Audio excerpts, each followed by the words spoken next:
Assalamu Walaikum. Hello friends, how are you? Welcome back to our another video. In this video, I am going to show you how to put check mark symbol in Microsoft Word. Let's get started. At first we have to open a Word document.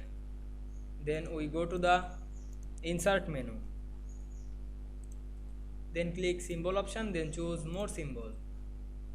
Then select the font wordings.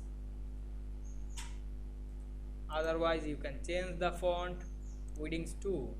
Then we can see here the check mark option. Then insert it and close the window. Now we can see here we put check mark symbol very easily. I hope you enjoyed the video. Please like, comment, share and subscribe my channel. Thanks for watching.